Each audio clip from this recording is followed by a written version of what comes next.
intense, thrilling, electrifying sport on the planet. Mixed martial arts. You've been looking for the definitive podcast to call your new home to hear everything about it. The search is over. This is the MMAnomaly Show. No filter. Bringing you the hottest MMA breakdowns straight from the heart of the octagon. This show is all about MMA breakdowns. For fans, by fans. We're talking UFC, MMA, and the occasional big boxing match. We'll bring our unique take on how these fights are going to play out and who we think are the best bets. Welcome to the MMAnomaly Show. No filter. And now your hosts, Olin, a.k.a. MMAnomaly, and Emiliano, a.k.a. Jive Turkey Nano.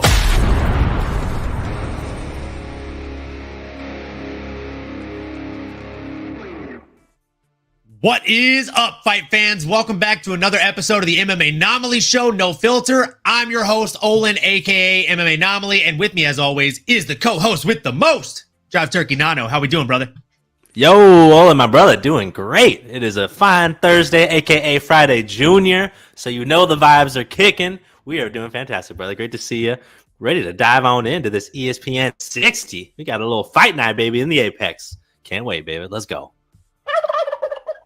Let's get it. We love a good free fight card on ESPN Plus, and this one's no different, folks. We got UFC Fight Night, Lemos versus Jandiroba. This is a fight card that a lot of people are giving some unnecessary hate, some unnecessary flack to, but I'm not here for that. Miss me with that bullshit, as the kids say. I think there are definitely some decent fights on this card, some that I am definitely excited about. So, without further ado, let's go ahead and jump right on into it. So, starting off the card, we have a heavyweight bout between Muhammad Usman and Thomas Peterson. Nano, I'm going to let you take the lead on this one. I'm going to be completely honest with you. This is one of the few fights on the card I don't have a ton of heat on. I'll say my quick spiel, and then I'll jump off the soapbox and hand it off to you, my guy. Look, dude, it's two heavyweights that are they're going to go in there. They're going to look like drunken uncles at the barbecue or just fighting over the last Bud Light. I mean, I'll watch it, but I don't think it needs an excessive breakdown. Nano, what are your thoughts on this one? I appreciate the short and sweet sentiment there, my brother. But to your point, we got two unranked heavyweights here. You might recognize the Muhammad Usman name there. His younger brother was the champion, Kamaru Usman, in case you didn't know. But yeah, brother, this one, not a lot of heat on it. I am going to be leaning my Big Mo over here at 6'2", 240, looking like a defensive lineman, just absolutely shredded out there. Going up against a Thomas Peterson, who frankly just do not know too much about. Hard for me to try to back someone that I'm just unfamiliar with. I do see that he's a big boy, sitting at 6'1", 257. So he's got 20 pounds on his opponent with an inch less in height. So there's going to be a little bit of a difference there. I'm curious to see how that shakes down. But the one takeaway with Thomas's game is that he does come from a wrestling background all the way up through the collegiate level. Will that be something that can help him find a way to keep his streak going? Every time he gets a win, he's finishing his opponent. He's 8-2, 7 KOs, 1 submission to Muhammad's 10-3 record with 4 KOs and 2 subs. All to say, I'm just leaning the guy that I've seen a little bit more, that I know can dig deep, that has, he's not a perfect fighter, right? He's not fighting Tom Aspinall coming up. He's surely a work in progress, but for someone that has had the story that he's had coming from the Ultimate Fighter series, maybe a part of it is just going with what I know. But again, I just don't know if Thomas Peterson has enough skills in terms of the power, and I can't see him out wrestling a Mo Usman, who, again, his brother's a champion. He's very skilled, very athletic, and that's my 2 cents there. I'm going to lean Mo Usman though to start us off, baby. Yeah, I'm not mad at that, man. I mean, if I had to lean gun to my head, I'd probably lean Usman too. And typically when I don't have a dog in the fight, my go-to move is to look at Tapology, see what the fans are saying, right? These folks, if I don't know, at least some of them will. And when you have a test pool of 1,830 people that have voted and 87% of them are leaning Usman, probably safe to say Usman's going to get it. I mean, come on. So I'm leaning Usman in this one, and we can go ahead and jump into the next one with that. We have Luana Dread Carolina coming in against Lucy Putilova. This is a very interesting fight in the women's flyweight division. Again, not one that I have the most heat on, if I'm being completely honest with you here, Nano, but it is a fight that I'm excited about. I feel like both of these women are very game. They're both 3-2 in their last 5 fights. One fighting out of Brazil, one fighting out of the Czech Republic. The Czech Republic is the near even favorite, sitting at -120. Luana Carolina sitting at +100 odds right now. A lot of the fans on Tapology are leaning towards Carolina in this one. I don't think it's that straight-laced, right? If we look at what Carolina has actually been able to do in her UFC career or in her MMA career thus far in general, she has 3 wins by knockout, 1 loss by knockout, 1 win by submission, 1 loss by submission, and 6 decision wins with 2 decision losses. Looking across from her, again, we have 3 KO wins, 0 KO losses, 2 submission wins, 1 submission loss, and 9 decision wins, 8 decision losses. Now, if this fight goes to decision, I think it definitely leans more in the favor of Luana Carolina, but we have seen that Carolina is able to be finished, right? We saw Molly McCann get the finish over in round number 3 with the spinning back elbow, which of course everybody remembers. If you're a Molly McCann fan, you probably have that on repeat somewhere on your phone. So I just, call me crazy, I think Lucy Putilova might be worth sprinkling a little bit of money on the finish. Call me crazy here, Nano. Walk me off the ledge, bud. I can't do that. I can't call you crazy because I'd be lying to you. Okay, I am gonna also be leaning over Luana Carolina here. Again, going to stick to a similar vein as I said last time. I'm familiar. My eyes have seen Luana go out there, and although not always been on the winning side of things, she does have a 6-3 record in the UFC over the past 6 years. But she is on a 2-fight winning streak. She's starting to put it together. She even got a TKO finish along the way. She's got this real like nonchalant kind of style to her. Could love it, could hate it, depending on your preference. But she makes it look real effortless. Excuse me. And at times, it almost feels like she's moving almost a little too slow, a little molasses-esque there, which, again, I think it's to lull her opponent. I think it's just her way of operating, being cool, calm, collected. All is well. She strikes when she needs to. And I do think with her 3 KOs out of her 10 wins, it's always an option. That nuclear power is certainly still there. But Lucy Putilova, another tough girl. She's 30 years old, just a year younger. She has more fight experience. She's 14-9 with 3 KOs of her own and 2 submissions. She's going to have a 2-inch deficit, even though she's a little bit taller than Luana. So there's some nuances here, but all to say, I think Lucy's going to want to try to get a hold of Luana, get her down. She's not going to want to stay at range with Luana because that's where I think she's at her best. At distance, able to use all of her limbs, all of her strikes. And she is the more active striker, averaging one more punch per minute, and she's averages landing 14% higher as well at 59%, almost 60% clip. So Luana, she's smart, calculated, and I think she'll find a way to get it done here. But it is a virtual pickup, -115, -105 here on ESPN. I was trying to double check on DraftKings, but it's making me relog in. Can't get there. But with that being said, I'm going to lean the person I've seen a little bit more in Luana Carolina, who is also trending in the right direction on this 2-fight win streak. Let's go, baby. Love it. Love the enthusiasm, man. And you're right. There's definitely some nuance there. There's a reach deficit, which we know this is a game of inches, folks. So that makes a ton of difference. But yeah, man, I like the odds here a little bit when it comes to the finish. Let me pull up those specific odds. So if you look at, oh man, those odds aren't out yet. Not for the, let's see, method of victory specifically. Nope. On DraftKings Sportsbooks, they only have up to Miranda Maverick versus Dion Barbosa. And then, of course, after that, Brian Kelleher and Cody Gibson. So we move forward. We move on. Into the next fight, we have Loik Radzhabov coming in against Trey Ogden. This guy has been on fire, Trey Ogden. Nano, I will let you take the lead on this one, and then I'll jump in there, brother. Who are you liking in this one? I appreciate it, man. I appreciate it. And yeah, I think this is a good example here of a matchup that may not be the biggest names. It's not a Conor McGregor versus Khabib or anything like that. But I do think stylistically, it's a really fun matchup. And I think you'll be a fan of both of these guys after you watch them. So please try to make time for it here. I'll start with our boy Trey Ogden, find out of Kansas City, Missouri. Absolute stud. Coach Trey, according to Garrett Armfield. We confirmed that firsthand when we interviewed him. Go check it out, y'all.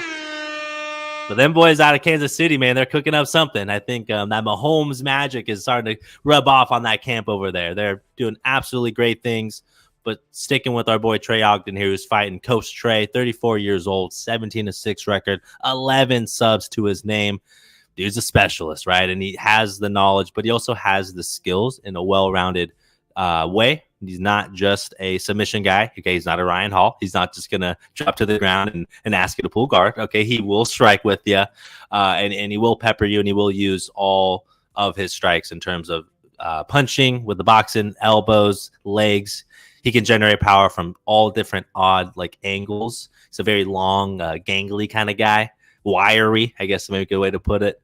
So I'm really excited to see him get back in there. He's 2-1 in the UFC over the last few years. Again, I think him and that camp are definitely trending in the right direction. He's in his prime at 34 years old.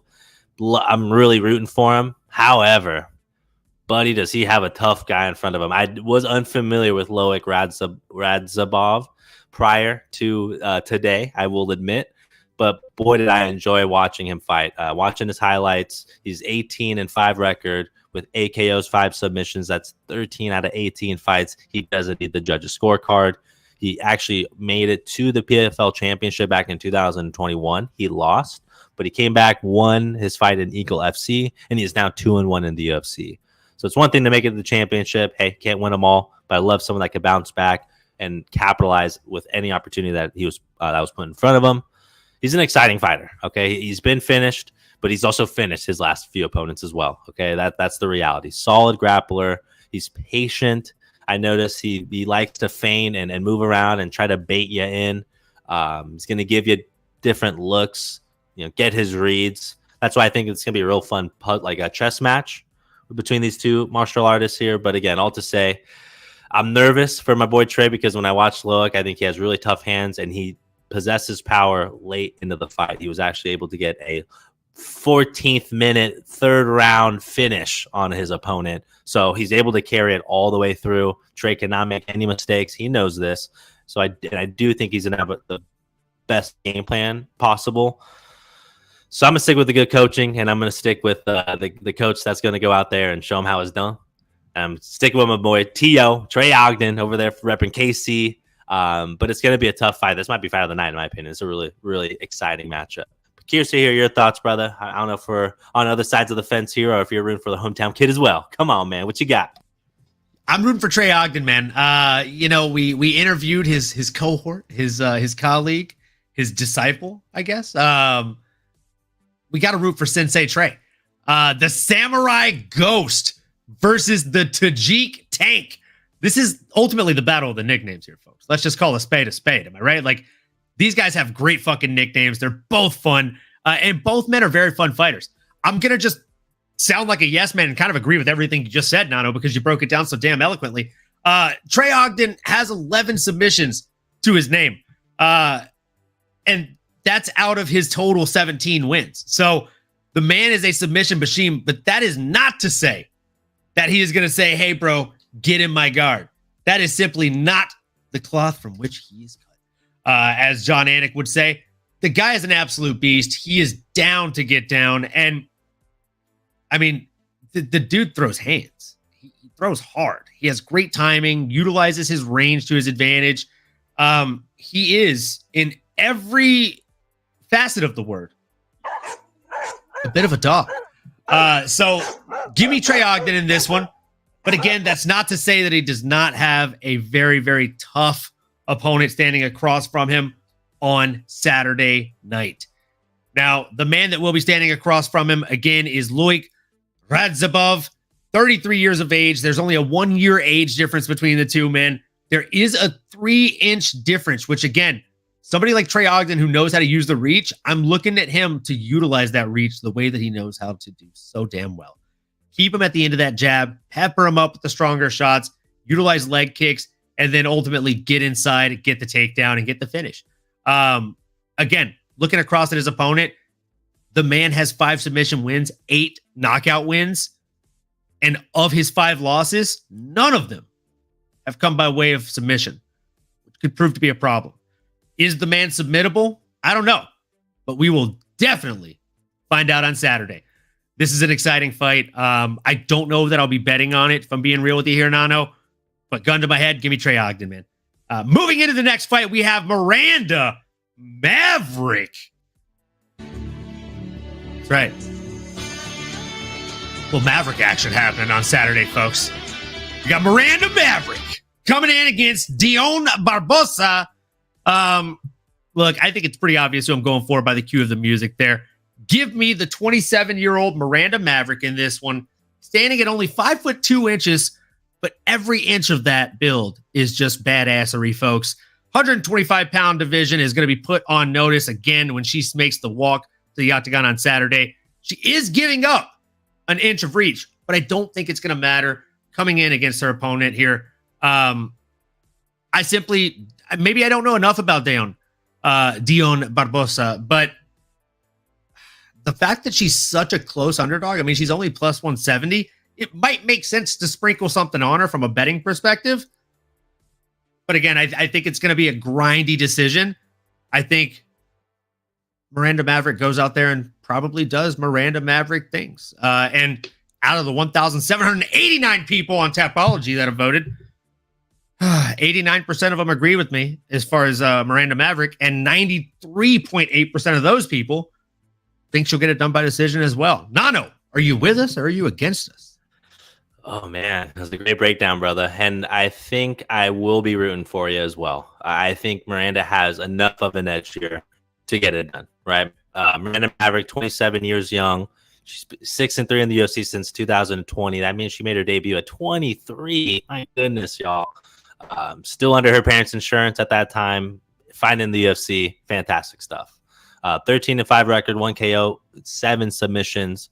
My big thing with MM is that we've seen her grow up in front of our eyes, mature, become this well-rounded fighter.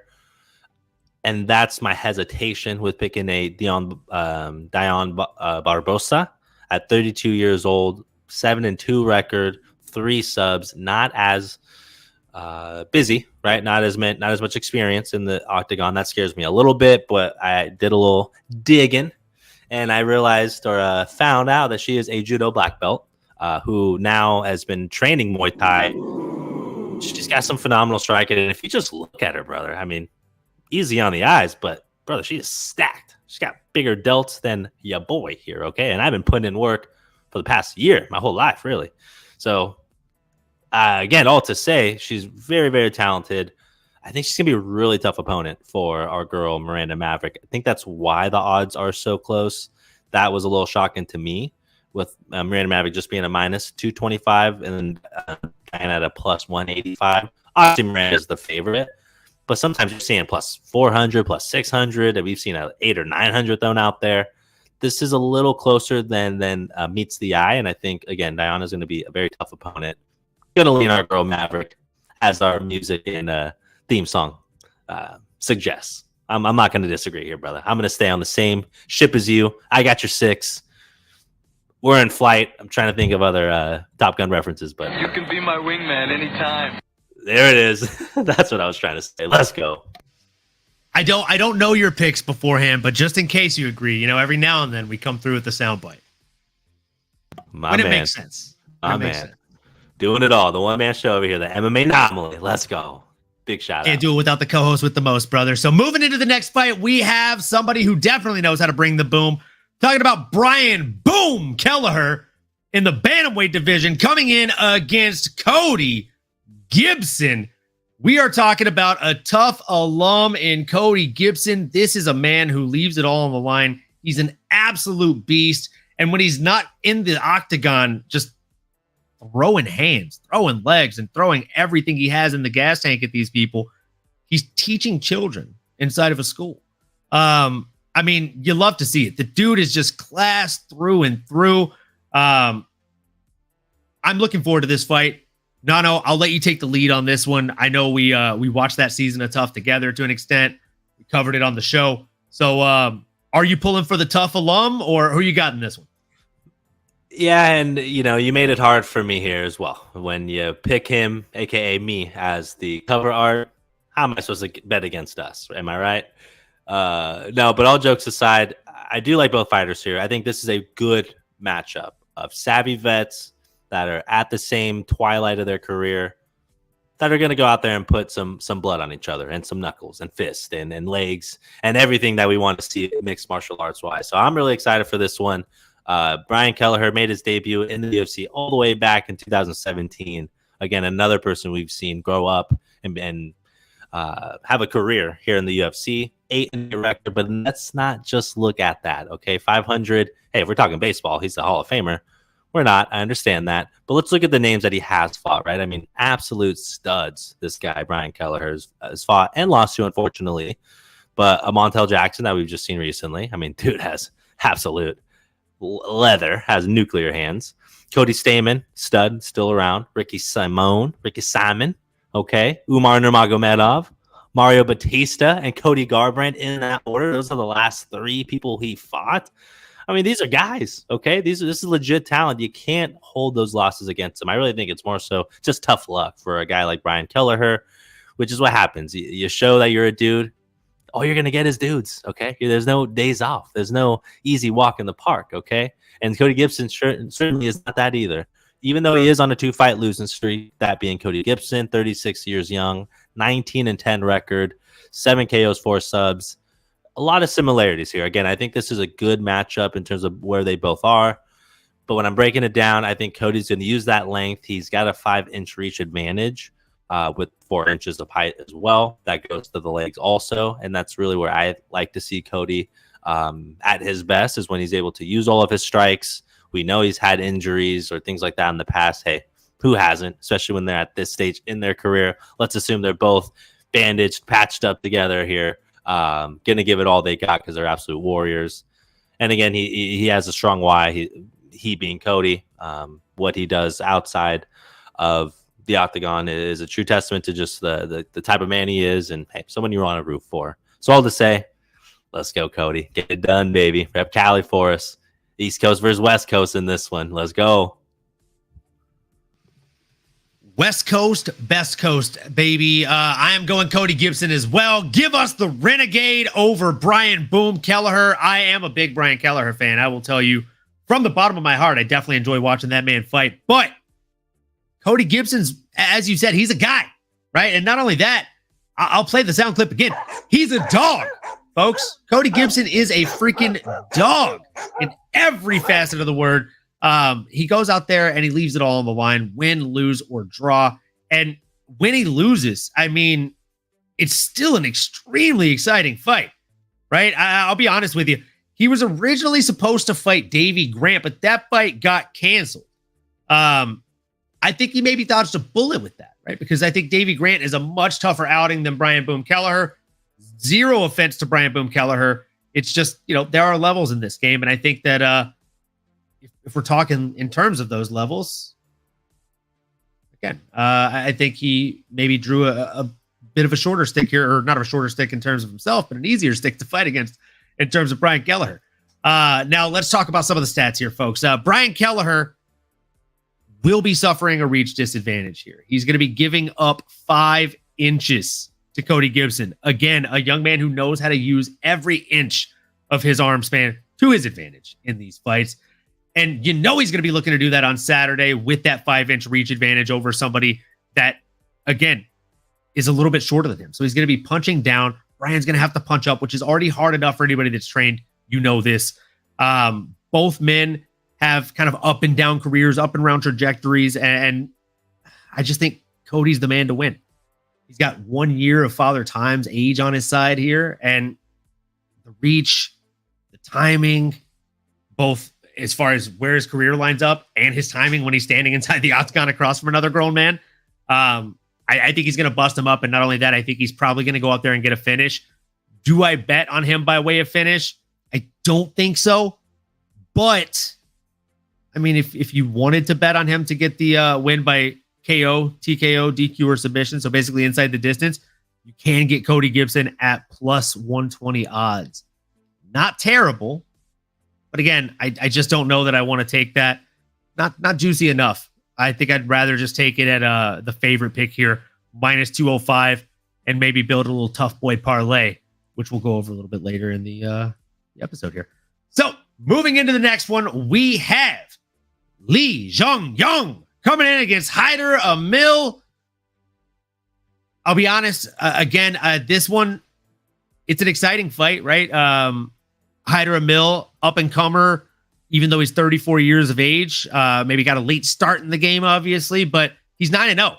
Looks really, really promising. Standing across from him, 11-1. Much younger man, 28 years of age. And the man has a 3.5-inch reach advantage. I don't have a ton of heat on this one. I don't have a ton of stake in this one. But if I was going to bet, I would probably take the Korean Tiger over the Hurricane. Yeah, call me crazy. I just think that reach advantage and the way that I see this kid fighting, the Korean Tiger goes out there and gets it done. Not only that, I could really see him going out there and getting it done via knockout. If you look at his win stack, 4 wins by decision, 3 by submission, 4 wins by knockout. Dude is a finisher. I mean, if you look at his last 6 fights, all of those are wins since that loss to Kim So-young. And out of those last 6, 7 wins in a row, no, 8 wins in a row. Jeez Louise, the kid is on a tear right now. Out of those 8 wins in a row, 5 of them are by way of finish. So the kid goes out there and looks for a finish. And not only that, he gets it done very quickly. Nano, 4 out of those 5 finishes are first round finishes. So you got to think he's one of these dudes that just knows he does not get paid by the hour. He gets paid by the job. So he's going to go out there and try and get that job done as quick as possible and cash that second paycheck on Saturday night. Nano, am I wrong here or am I right? Talk to me. No, brother, I think you're absolutely right. I think if we're talking stocks, I think Zhong-Young Lee is to the moon, brother. That's a blue chip stock, not even public yet. You got to get in there now, right? Because by tomorrow's time, it's not going to, today's price ain't tomorrow's price, okay? Zhong Lee at 28 years old, 11-1 record. Everything you mentioned, brother, just going to retweet that. Dude's a stud. He's fundamentally sound. He's all the hype, and he's just a bit as good as he looks. 4-0 in the past 2 years. Hasn't lost in 7 years. I don't care who you're fighting. That's good. This guy's a beast, and he's going to be taking that confidence with him.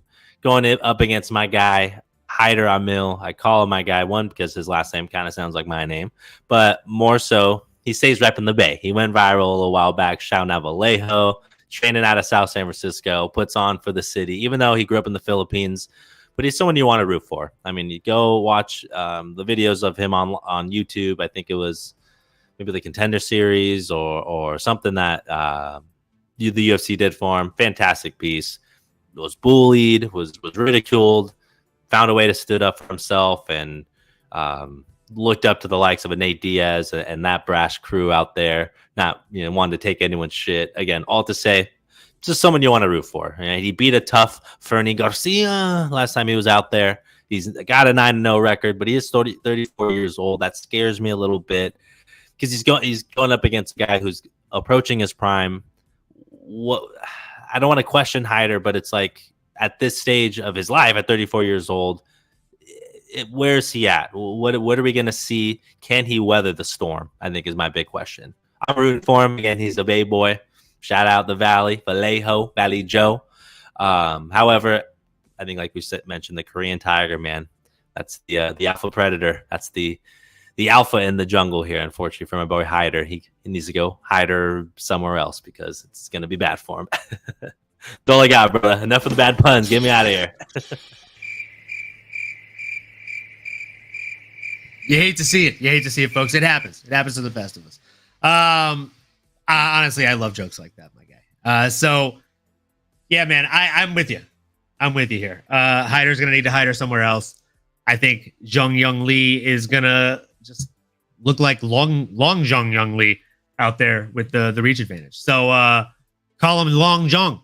He's going to go out there and get it done on Saturday night. Now, moving into the next. What's that? I was saying book it, baby. Book it. Book it, baby. Book it. Moving into the next one, folks. This fight is one that I'm very excited about, okay? Do Ho Choi, the Korean super boy. This is somebody that we have not seen out here, I mean, not actively, since the Cub Swanson fight in 2016. Since then, he's only had 4 fights. And I know that sounds like a lot, but I mean, we're talking 2016. That's almost a literal fucking decade ago. It's a long time to have only had 4 fights. So, since then, he's fought Jeremy Stevens, he's fought Charles Jourdain, and then he's fought Kyle Nelson. So he's actually only fought 3 times since then, really. He had a canceled bout that was supposed to happen with Danny Chavez. 2 losses and a majority draw. So in his last 5 fights, the kid hasn't had a win. Call me crazy here. I like Billy Algeo, Senor Perfecto. You know what I'm saying? Where's the sound effect for Senor Perfecto? This one works. Senor Perfecto, actually. So I like this kid. I think he's actually really good. I think he's got a lot of promise. He's a grindy fighter. He's able to go out here and get decision wins. I think, in my heart of hearts, even though Billy Algeo has only been knocked out once, he's only been subbed twice, I think we see Do Ho Choi, the Korean Superboy, return to form. I think we see him go out there, hit very crisp boxing, stay at range. I think he goes out there, keeps Bill Algeo on the end of his punches. And I think he doesn't coast his way to a win. No. I think he gets a finish in there. He's going to go in there, suffer a 3-inch reach disadvantage, but Bill Algeo is kind of a tight-knit fighter. He's not really a rangy fighter, not a Conor McGregor-y kind of guy, right? He doesn't have any kind of karate long stance or anything like that.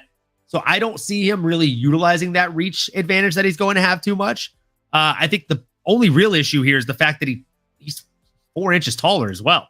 So Do Ho Choi is going to be firing up, right? He's going to be punching up. And I just talked about how annoying that is. If you've ever had to fight somebody that's taller than you or spar someone that's taller than you, it is annoying and it's lightweight exhausting to have to punch upward, right? Versus just punching at a straight angle or punching down is easy. We'll do that all day, baby. Double the punches, double the love. Now, the craziest thing here when I was doing my research, if you would have told me about this fight, I would have been like, it's the old dog versus the young dog. Hello, this is pretty wild. But, I mean, it's the opposite of what I thought. I would have assumed that Bill Algeo is the younger guy here. He's 2 years older than Do Ho Choi, which is, again, kind of insane to me because Do Ho Choi has had fights against, like, Cub Swanson and Jeremy Stevens. Like, he's been in the UFC for some time. Maybe pushed too far to the top a little bit too fast. Had that Icarus effect happen to him here, right? But I'm here for it. I think Do Ho Choi has the speed. I think he has the power. And I think if we see him return to form that we've seen in the past, he's got the skill. He's still a young man. He's actually just entering his fight prime. I mean, he's entered it maybe a year and a half ago, but he's in his fight prime, right in the middle of it, folks. He's 33. Give me the Superboy here. I don't think Bill Algeo has kryptonite in his back pocket on Saturday. What do you think? Oh, my brother, I think we're going to have to be on opposite ends of the spectrum here, man. I think Superboy is merely just a boy at this point. Actually, he's a big boy. He's 33. He ain't no boy no more, okay? He's grown. He's got to grow up at some point, okay? But all jokes aside, I'm worried, man. I'm worried about Do Ho Choi. He's 3-3-1. He won 3, then he lost 3, right? His most recent fight was a draw against a Kyle Nelson, who is that's their common denominator. Kyle Nelson did beat Bill Senor Perfecto Algeo. And then he had a draw with Do Ho Choi the year before that. I don't know how you want to grade it. I don't know if you look at that directly and say, oh, well, that means Do Ho Choi has a better chance because he drew Kyle Nelson when Kyle knocked out Bill. You could use that simple MMA math, but I'm not going to go for it. I just don't think the signs are there. I don't think he being Do Ho Choi, I don't think he's trending in the right direction for a few reasons. I mean, we could look at the record. He is 3-1, or excuse me, he's 0-3-1 since 2016. That was his last win, ladies and gentlemen. That was 8 years ago. Oh, man. I mean, 8 years ago, I think Akon was probably big. Gwen Stefani. I think I was in college. I mean, I think that's a long time. Okay. I think that's you doing high school twice. Think about that real quick. I went into this time loop just thinking about it. I was like, oh my God, you saw me freeze up there for a second. But back on track. All jokes aside, again, I do think Bill has all the tools to get it done. He's a little bit older. But boy, a 6-foot featherweight. I mean, my goodness, this guy's a freakazoid out there. He's going to look crazy big up against a Doo Ho Choi. And I think he's going to be able to use his range, use his good skill set for 18-8, 4 KO, 7 subs. So I do think if he can win by points on the feet, if it goes to the ground in any capacity, I think he's going to have the advantage there. And unfortunately, our boy Doo Ho Choi, man, is he chinny? I mean, he's been TKO'd in 2 of his last losses. Again, his last match was the draw back in 2023. I just haven't seen enough from him. My boy Billy has been far more active since 2020. He has a 5-4 record. He's fought 9 times in 4 years. I mean, it's just help me make sense of it, my brother. No, but I'm really leaning in on that experience as my ultimate deciding factor here. You might be right, brother, and at +140, I'd say Vegas might agree with you that not that big of an underdog, but I am going to go with the Vegas favorite here, my boy Billy Algeo. Let's go. Well, as the wise man Nate Diaz once said, I'm not surprised, motherfucker. Look, this is a heart pick. All right, I'll just come out and admit it. I know Bill Algeo on paper is the right pick here. And I don't full disclosure. I will tell you every episode of this fucking show, I won't always give you the best pick. I won't always give you the right pick. 90% of the time, I'm going to come out and tell you straight up, I'm picking with my heart and it's probably not right. So listen to my fucking co-host. But every now and then we have weeks like last week where we're stacking up house money and now we're playing with that. So I might sprinkle some on Doo Ho Choi. Fuck it. With that being said, moving into the next one, we got Cody Durden, not to be confused with Tyler Durden. He did not start Fight Club, which we won't talk about because that's rule number 1. We got Cody Durden coming in against Bruno Silva. Nano, I took the lead on that last one. My guy, kick us off. Yo, my man. We got another one here. We got a ranked opponent. We got a number 14 in the building. Let's go. Love to see it. Cody Durden, 33 years old. Got it. He's ranked, baby. 16-5, 6 KOs, 5 subs, 5-3-1 record here in the UFC with a big win over Energy Charles Johnson. That aged very, very well. But I'm excited, man. Cody, he's an interesting guy. I think when you look at him, if I'm being honest, his body, I don't know if his head matches his body or if it's just there's something that just when I look at him, it makes me giggle. But all jokes aside, I think he's a stud. I think he's going to go in here, and he has the advantage, in my opinion. Vegas has it at just about a literal dead pick'em, -115 for our boy Cody Durden, and then -105 for the one, the only Bruno Bulldog Silva.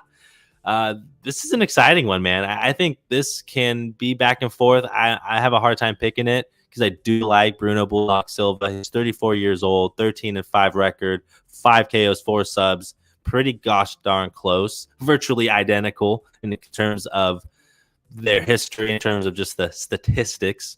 But Bruno is on a 3-fight win streak. And I just feel like he's a tough guy, man. He's a tough son of a gun. The guys he's beat, Tyson Nam most recently, getting that rear naked choke, and then finishing his 2 previous opponents via TKO and KO. The dude can get it done. He finds finishes. The judges have not been needed in his fight since back in 2020. He lost a unanimous decision to a Tagir Ulambekov, which just the name alone, how hard it is to pronounce, tells you he's a hard fighter to fight. Thank you. I'm going to get off my soapbox here. I'm leaning Bruno Silva. I don't feel great about it. Just something's telling me he's just got a little more dog in him than our boy Cody Durden.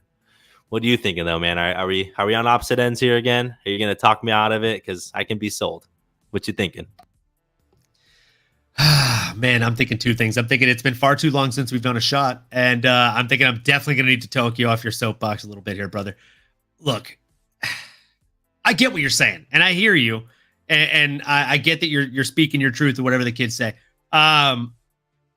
He's on a 3-win streak. He's on a bit of a tear, right? But if you look in his last 5, he's 3-2. Look at Cody Durden, he's 4-1. I like that a lot better. That's much better consistency, even though he does have his most recent appearance being a loss on the record, right? A loss to a fucking Tagir Ulanbekov? Come on.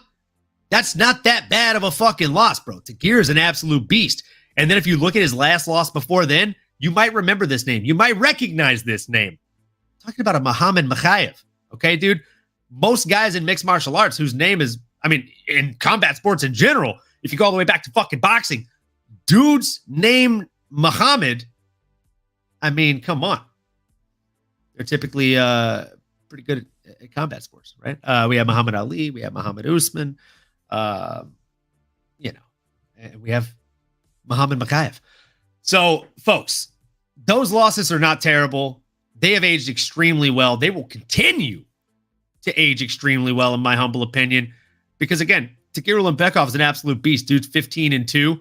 Come on, his only loss in the UFC is to Tim Elliott. So, again, I'm just rambling on to ramble on at this point, just to say Bruno Silva might be a bulldog. But if that's the case, Cody Durden might have to adopt a new nickname after Saturday night. We might have to call him the fucking muzzle, okay?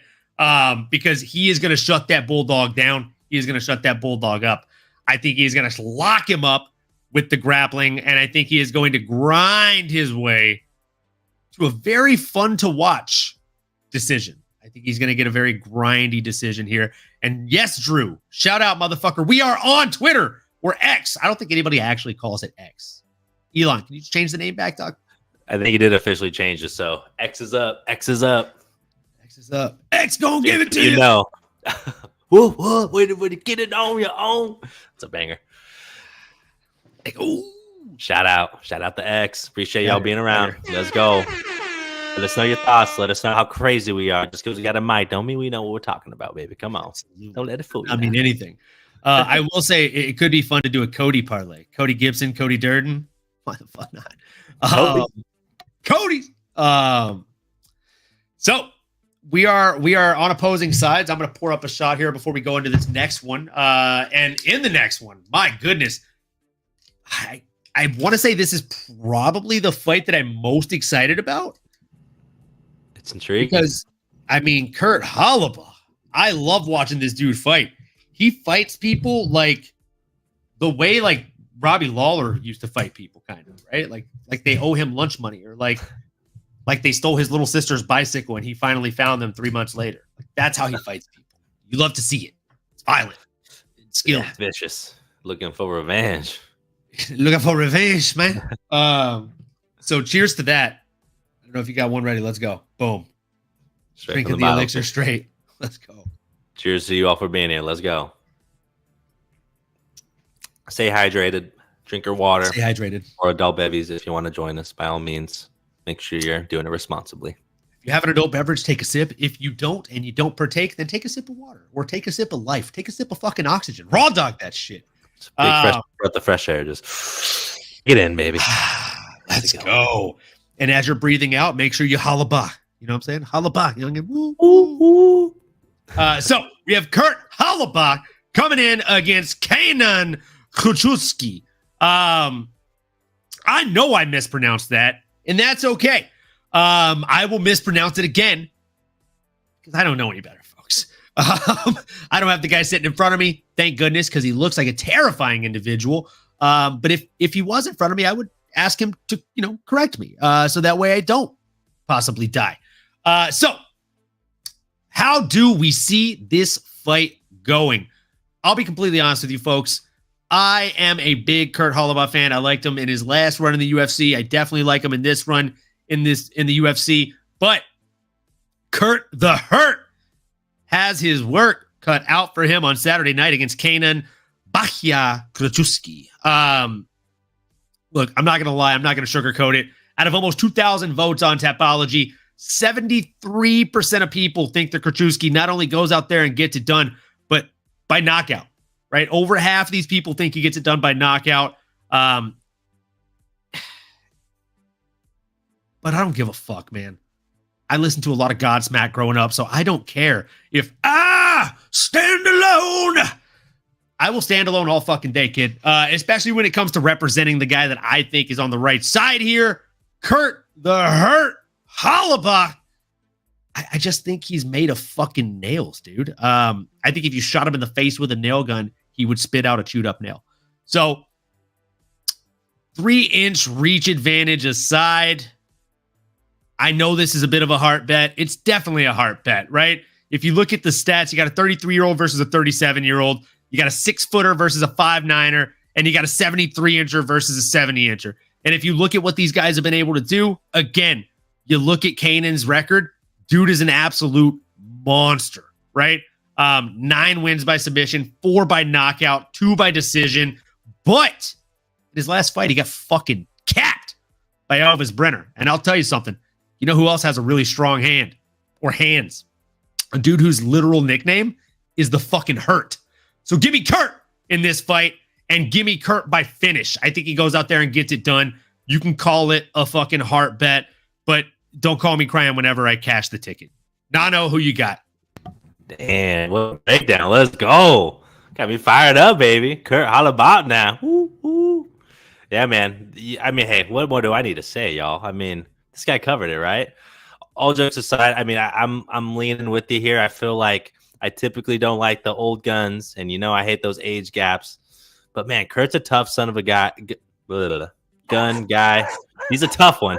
I want to drop a curse in there, but I didn't know how to do it. Son of a biscuit. He's a beast, man. And my thing with Kanan looks the part, right? You throw on the tape, you're seeing him in these other leagues, like the Jungle League or Jungle Fight, excuse me, on the Dana White Contender Series. Looks good. He has a good ground game, and he's got some heavy hands. He's got a really good left hook. It's not Alex Pereira-esque, but boy, oh boy, does it land, and does it land with purpose. And he has that ability to knock you out. He's the favorite. It feels like a lot of things are trending his direction. I don't blame people for rooting for a Kanan Krzyzewski. I don't know if I said that right either, but I want to at least attempt it. Bahia as a nickname there, maybe easier to say. We'll stick with that one. That was money, dude. Thank you, baby. But yeah, man, I think, again, Kurt, he's tough. He's not your average 37-year-old. And I think what I learned in that fight with Kanan and his loss to Elvis Brenner and seeing that vicious KO punch, I'm worried. Can he handle the UFC power? Okay. And speaking in layman's terms here, let me break it down a little bit more. But when you're fighting in these different divisions, think of any sport, right? You go to your local gym, you're in a small town, you want to do a pickup game, or you start in your local bracket for All-Stars, and then you win in your county. Now you're representing your section, and then now you're representing your state. It gets harder and harder as you level up here. That's what I'm trying to insinuate, okay? And so as much as I think Kanan looks like a world beater against guys that are not in the UFC, he had that exposure, and what happened? He was not able to handle the heat, for lack of a better word. So I need to see it before I believe it, okay? And if Kurt's going to be the learning lesson here, then so be it, okay? I'm going to go out knowing what I know. Like Kurt, he's going to be ready. He's got those heavy hands, and he has a great ground game. He's well-rounded. Whatever the scenario is going to come into this fight, he's seen it. He's prepared for it, and I think he'll have an answer. Kanan, I just don't think I can say the same for. So I'll take that underdog money as well, baby. Plus 110, maybe even better other places. Holla back. Let's go. Holla back, youngin. Woo, woo. Holla back. Dude, I love a Kurt Hollabach fight. I will always back this guy. Speaking of folks that I think will probably always back, we got the Mean Machine, Steve Garcia, folks. This man is just a fucking slugger. I mean, fighting out of Rio Rancho, New Mexico. I mean, if you're from Rio Rancho, if you're from New Mexico, if you're from the surrounding areas, stand the fuck up for your boy. Steve Garcia, Mean Machine. This man is an absolute beast. Every fight that I've seen him in is essentially him doing his best to turn it into a barn burner. And I mean, if you want to know how the man fights, look at the stack rank of his finishes or his career in general, right? This man has 15 wins. Only 3 of them have gone the distance. Okay? The other 12, all knockout. All gas, no break. Mr. Steve Garcia, standing across from him, is a man who will definitely have his work cut out for him, right? We got Choi Sung-woo, a.k.a. Sting. I actually love the nickname. That's the name of Frodo's sword in Lord of the Rings. And you know I'm a big fat fucking nerd. So, dude, I love the nickname. I think Sting's a great nickname. And also, when he touches people, he stings them a little bit. You can tell. So, let's look at what this guy has done in the past, right? Most recently, he went out there and got the decision win over Jarno Aarons. He outlanded him about 3-1, right? 108-40. And again, on significant strikes, 2-1, 56-30. So he made it look pretty easy, if I'm being honest. Went 1 for 1 on takedowns, stuffed all 4 of the opposition's takedowns out there. Before that, he fought Michael the Lone Wolf Trezano, who kind of looks like a Wish.com Nick Jonas. I mean that in the best way. And he lost. He lost to that guy, right? So, again, it happens. He lost. That was a while back. It was November 12th, 2022. He got knocked down twice, though. That's what stood out to me. Michael Trezano could not finish him. Or no, he actually did finish him. Just kidding. He finished him in the first fucking round. What soapbox am I standing on in Crazy Town here? So, yeah, he got knocked down twice before getting finished in the very first round, which is literally why I'm leaning mostly towards Steve Garcia here. I think Garcia gets it done. I think he gets it done in emphatic fashion. And then after he gets it done, I think it's time for him to fight a real top 15 or top 10 even ranked opponent at featherweight. Nano, do you see this going any other way? Oh, my brother, I just got off a sneeze, but I do not. Honestly, Steve, thank you. Allergy season. But no, man, Steve, Mean Machine Garcia is a freaking beast. Like, I disrespected him at first. I picked against him in the past. I think what he did to Chase Hooper, if that was anywhere else outside of the octagon, people would think that was assault. Shouldn't be doing that to a little boy like that. It's assault, brother. That was assault, brother. Come on, man. And then what he did to Mesquezael Costa, Mel, who I thought was a beast as well. He made quick work of our boy Melky Mel. So, again, all to say, Steve Garcia, very unassuming fighter, but at 6 foot here in the featherweight division, beast. I guess he kind of is a tweener. He's a little bit of a tweener here, but I love him. I do think he has all the skills, and I'm worried about his opponent, Sting.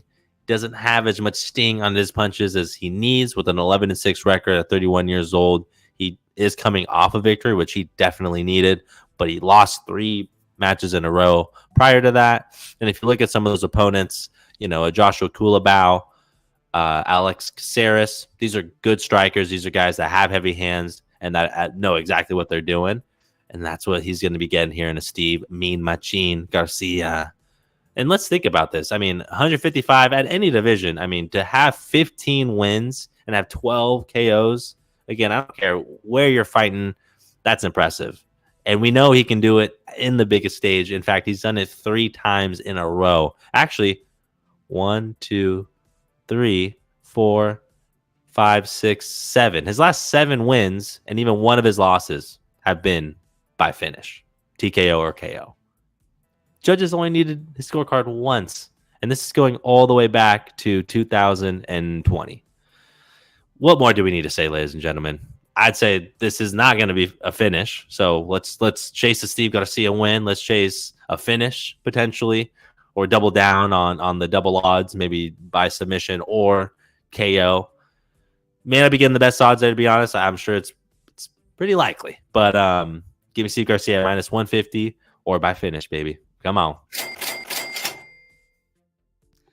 I love that. I love it when we agree, man. It doesn't happen super often. So when it does, it feels like dessert, man. It feels like a rare occasion. So moving into the co-main event of the evening.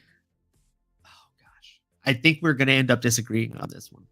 I've gone back and forth on this one a little bit. We got Brad Tavares coming in against Jung Young Park, the Iron Turtle, versus Brad Tavares, the co-main eventer himself. Nano.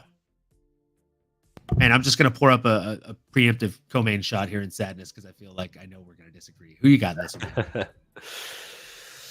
Interesting. You say that, but I feel like I'll probably fall right into your trap. I'm going with my guy, Brad Tavares here. I got to go with the guy.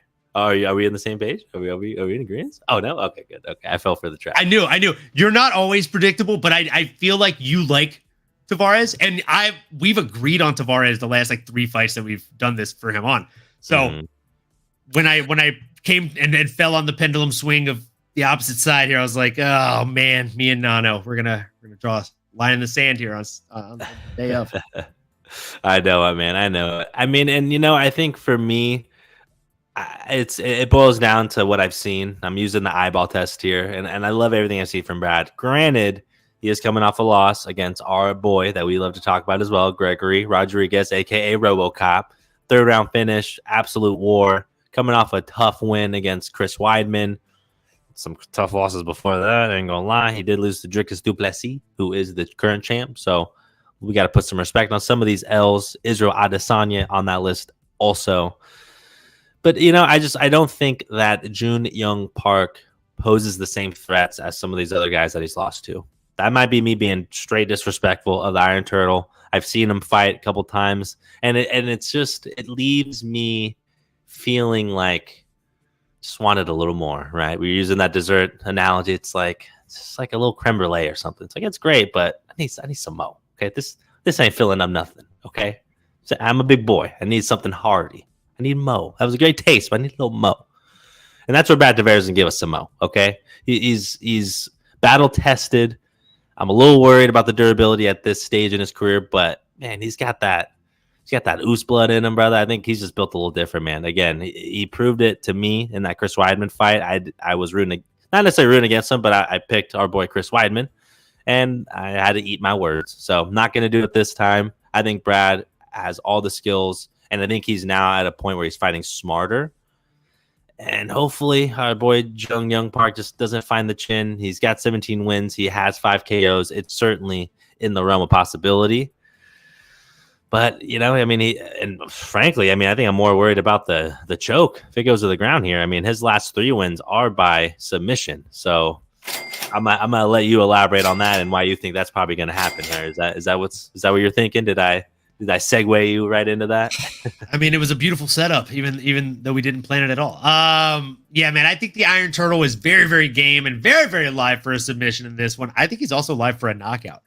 Look, I know the biggest win that you went over here is the Chris Weidman win. If I'm being honest, yes, that was a huge win for him, obviously. Make no mistake about it. But I think the most notable fight he's ever had was the fact that he took Adesanya the distance in the tough finale fight card, right? Like that was one of Israel Adesanya, if not Israel Adesanya's first fights in the UFC. And Tavares made him look semi-human in that one, in my opinion. And that's when he was on that kind of run, right? So, bro, I like Tavares. Don't get me wrong. As you said, he's got that ooze blood. He's an absolute beast. He is very, very well-rounded, but we're talking about a Jun Young Park. We're talking about the Iron Turtle. It doesn't get more well-rounded, son. We got 5 wins by knockout, 6 by submission, another 6 by decision. I truly think that no matter where this fight goes, Brad Tavares wins round 1 and loses every round after. And even if he's winning round 1, I could see him getting tricked, almost goaded in by the Iron Turtle, playing helpless turtle, and get submitted. End up getting RNC'd. I could even see him getting maybe triangled from the bottom. I don't know, man. I don't know. Maybe I'm crazy here. Maybe I'm sipping my own Kool-Aid right now. But give me the Iron Turtle on this one. I actually really like the Iron Turtle to get it done. What's the let's see. Just money line on him. I mean, he's a favorite for a reason, right? Money line, he's minus 162. If we look at the winning methods here, we can actually get some pretty juicy odds on him. I like it. I like what I'm hearing. I reckon we sprinkle a little bit now. I mean, plus 700 is juicy as fuck. Lord. And for that's the finish or for the sub? It's by sub. I mean, dude. That's by sub. By finish. So the double chance. I mean, dude, the trends are there. I mean, that's. I mean, you can get plus 250 for inside the distance. And when we say hedge in our bets here, ladies and gentlemen, we're talking sprinkling. It's like, yeah, we're talking portfolios. We're talking diversifying, okay? And even myself, as someone that is rooting for Brad, gotta diversify, okay? Even myself, I'm a Brad fan, and as much as I want to put some money on him, I might put half a unit, but I'd be naive not to maybe sprinkle maybe a quarter unit to chase those big odds, and then I'm covering all my bases here. And then I'm not too upset. Dude, I think we should explore hedging this one a little bit. This might be a fun little hedgeroni. I'm gonna do this little sip of the Cobra Kai shots here. Boom. Cheers. Shout out. Cheers to all you watchers and listeners. Let us know your picks in the chat and who you're betting on. Who are your biggest bets this week? Tell us how wrong we are. And thanks for stopping by. And we will be here again next week. Same time, same place. So looking at these odds, right?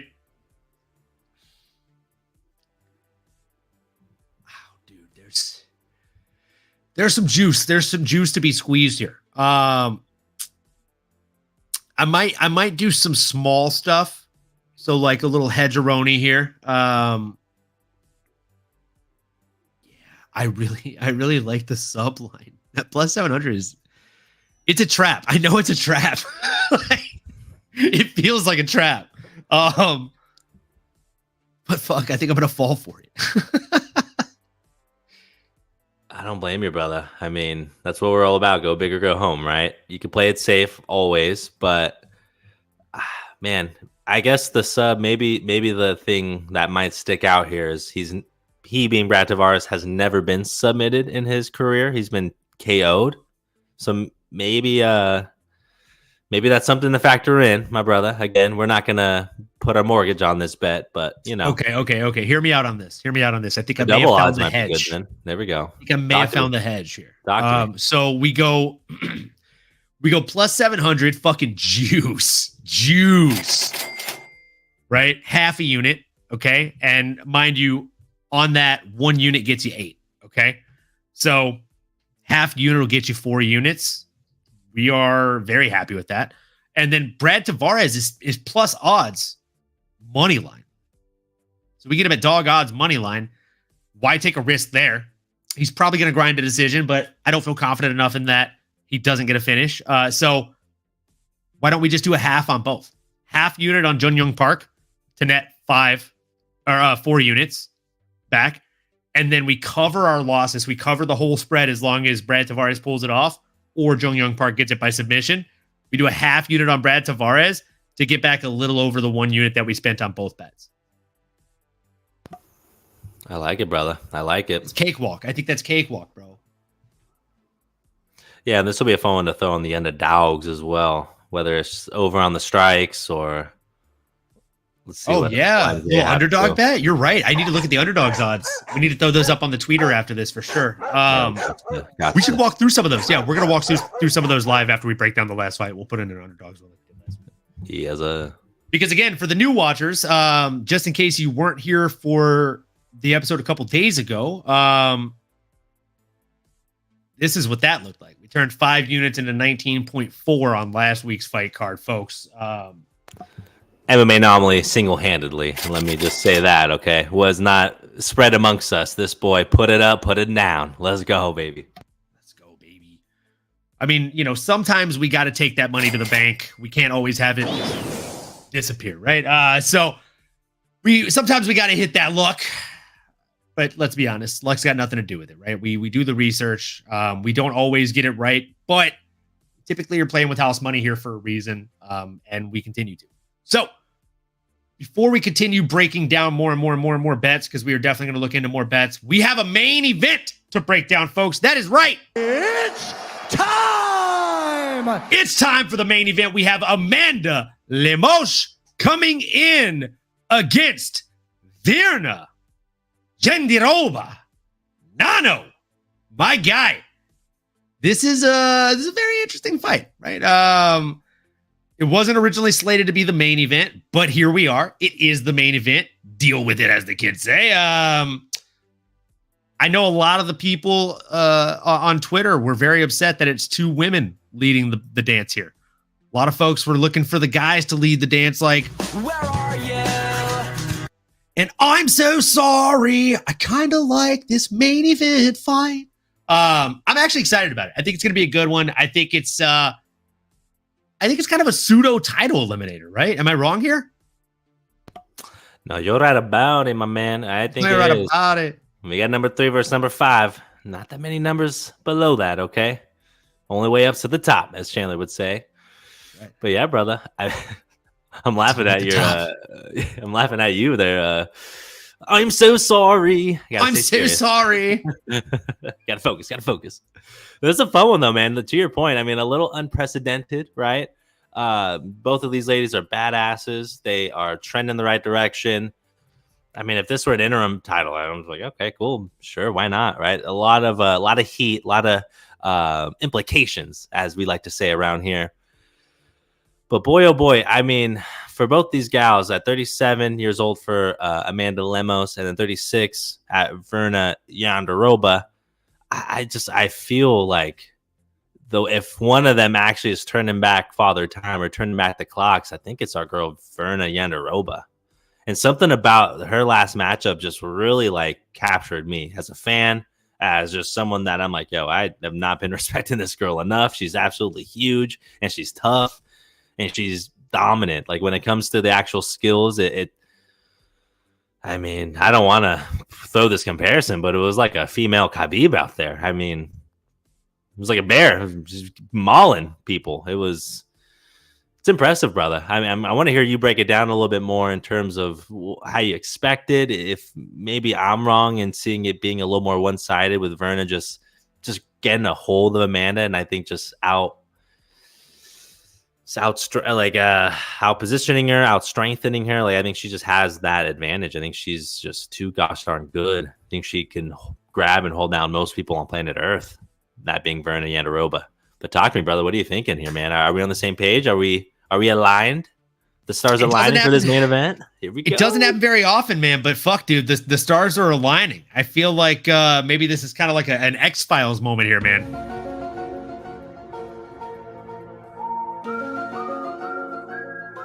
No, seriously, though, I know we don't agree very often. So, again, it is very rare that we're agreeing as much as we have this card.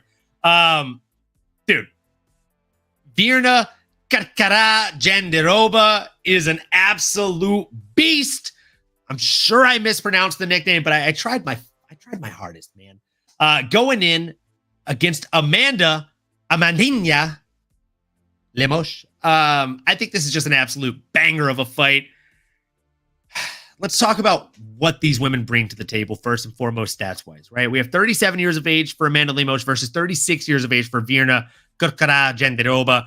5'3" for Lemos, 5'2" for Jandiroba, and 65 inches for Lemos, 64 inches for Jandiroba. Now, the craziest thing in the world, the damnedest thing in the world is every single stat is a 1-point difference. The age, the inch, when it comes to height, when it comes to reach.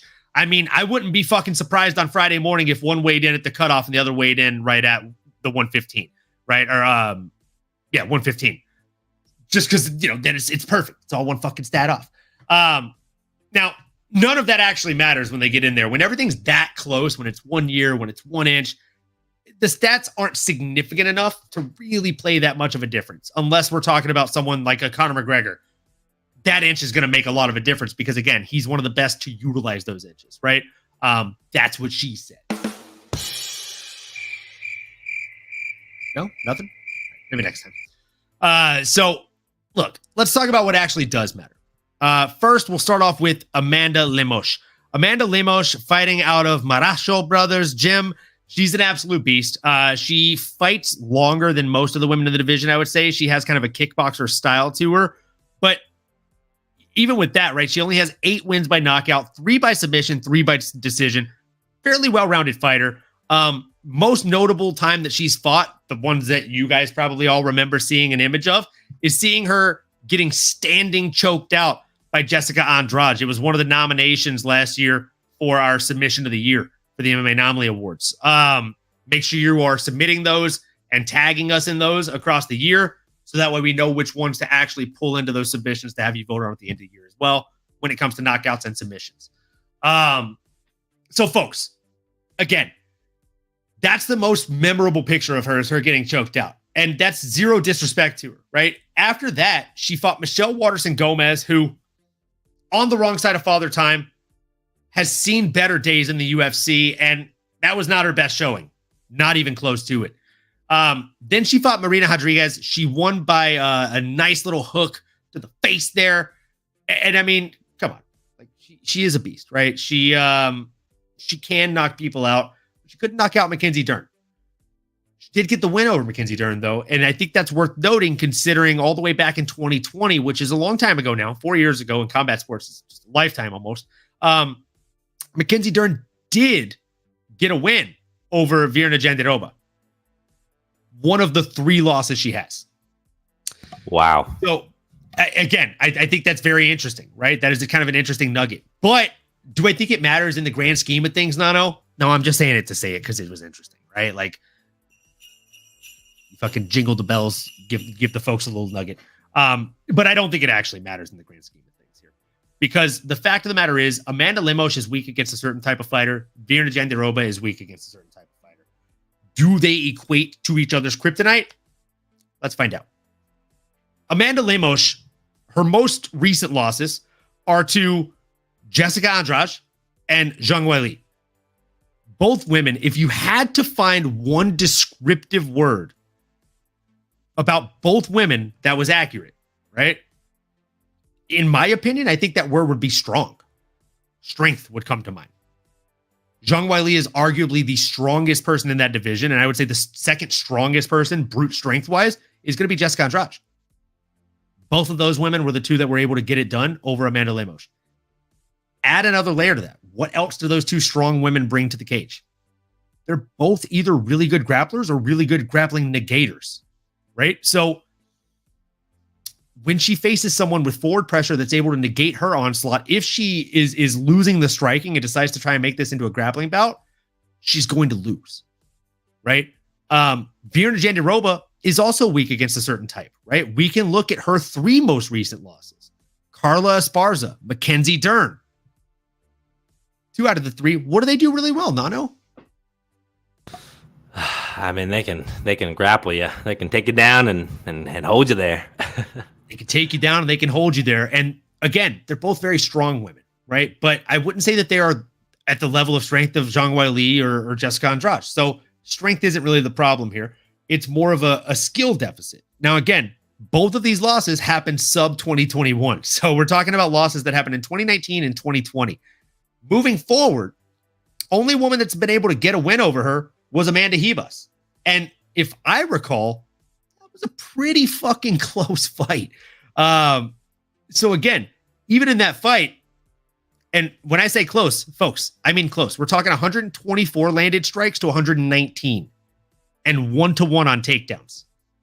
And mind you, Virna Jandiroba shot for 8 fucking takedowns. So your comparison to Khabib, pretty accurate. The dominance, she doesn't have the dominance of Khabib, but the style, absolutely. She seems like somebody that the moment she gets clasped hands, son, daughter, anything in between, if you are in a fight with her and this happens, you're going for a ride, kid. That's just how it works. That's a fucking wrap. She's going to take you down. And then the best thing about it is, like, a takedown is 50% of the battle. The other 50% is what you do with it. Can you hold me here? When you get me here, not only can you hold me here, but are you going to make me suffer? Jandiroba is an old style wrestler, it seems, right? Like, she's putting her hands on your mouth. She's making you fight to get up. She's making you breathe. She's making you work. Even when it doesn't look like she's throwing punches, she's making you uncomfortable. Knee on belly, driving an elbow into your fucking side of your throat. You can see that she is nasty with it. She's not one of these people that's going to fight you and then buy you a drink afterwards. She's going to fight you and you don't ever want to see her afterwards, right? Like she's not trying to make a friend out of you. She's trying to make a paycheck out of you. She's trying to make a martyr out of you, right? So give me Kukara Virna Jandiroba in this one. I think she's going to go out there and honestly, I don't want to say put a masterclass, but I think she really might go out there and put a masterclass on Amanda Lemos. I just think for Lemos, like your most notable wins as of recently are Michelle Waterson-Gomez, Mackenzie Dern, and Marina Rodriguez. Mackenzie Dern was willing to have a striking match with you essentially, and that was a mistake as far as game planning for her. And I mean, the Marina Rodriguez, that was a close fight up until she got the win. Again, unless I'm mistaking that one, if I remember correctly, that was a very close fight up until the moment that she got that win. Yeah, it was a 1 strike differential. I had to look up the numbers because I didn't prepare for that. But yeah, 44 to 43 total strikes landed in that one, guys. So it was anybody's fight to win. And again, Amanda Lemos has that shot, right? She's got that puncher's chance. She's got knockout power. She has the ability to get the finish. But man, oh man, I'm gonna go ahead and go with our gal, Virna Jandiroba in this one. I love that we're actually agreeing on this. Let's go. It's great to see, man. And I mean, look, it's not like it's completely one-sided, I guess, right? Like it's not an obvious choice. I can go back and forth. We can sit here all day, and I can maybe talk myself into making a case for Amanda Lemos, right? I mean, she has 14 wins. She has AKOs. She's been going on interviews mentioning she wants to go and chase down the finish. She wants to attack her opponent, Virna Kakara, which does mean falcon or hawk, or I guess Mexican eagle, or just a fancy bird, a prey bird there, or predator bird, I should say. I don't know if that's a compliment or not for Virna, but I digress.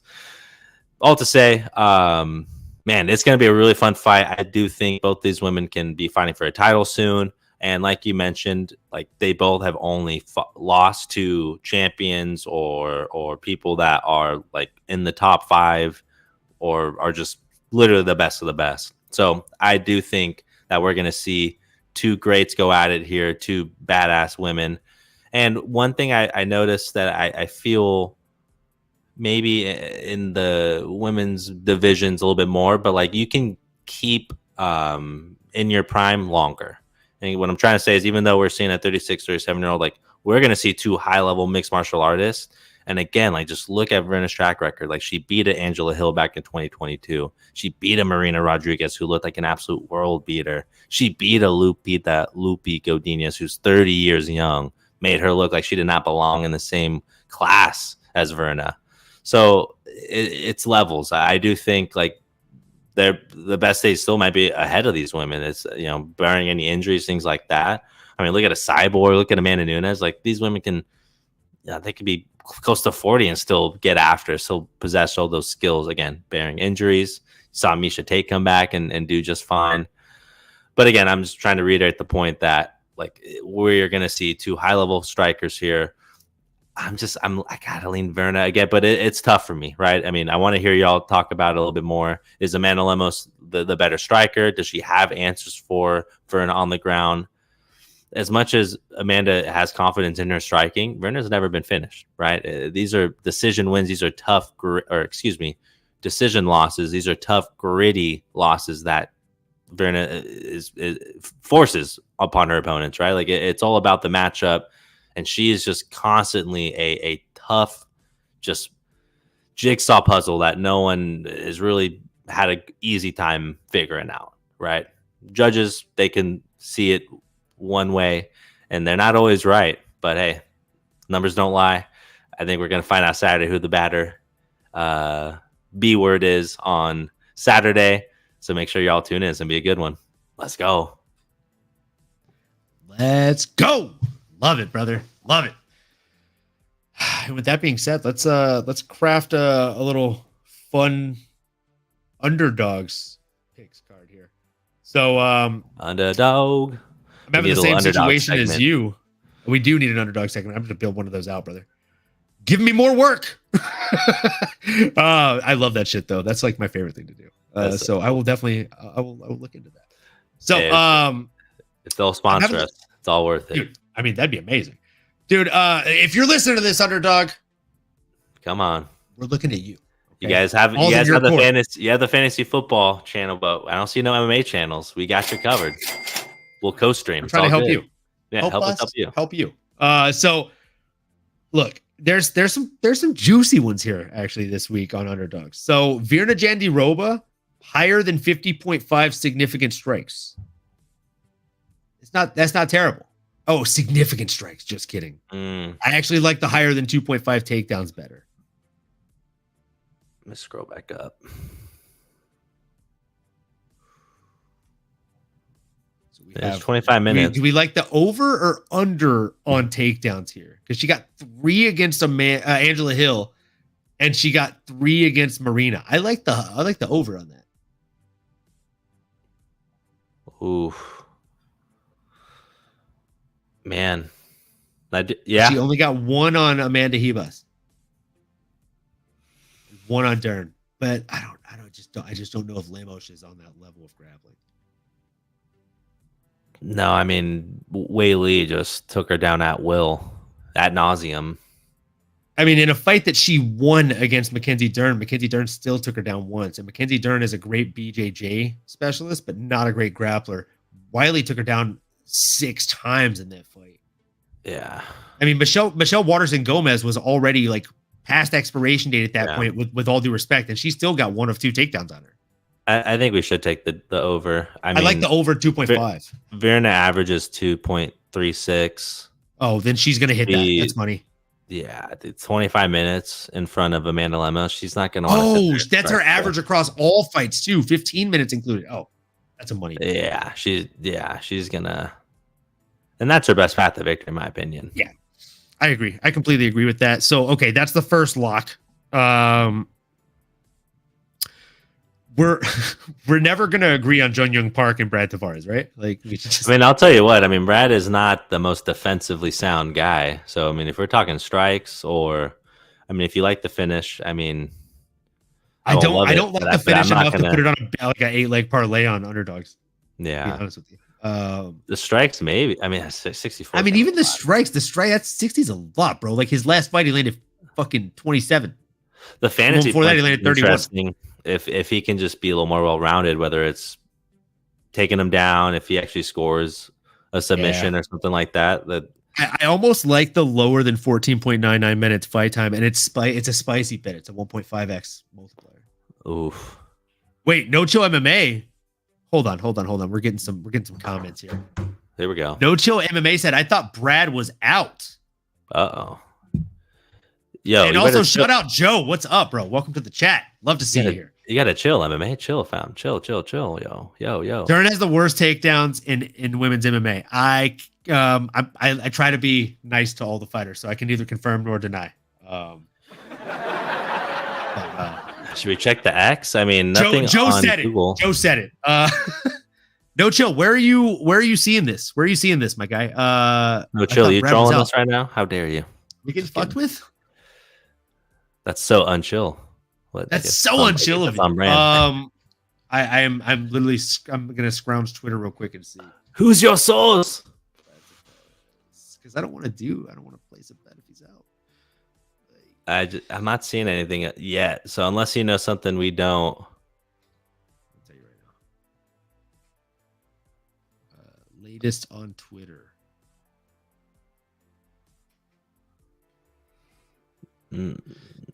I think we're going down a rabbit hole here. I'm not seeing anything here, man.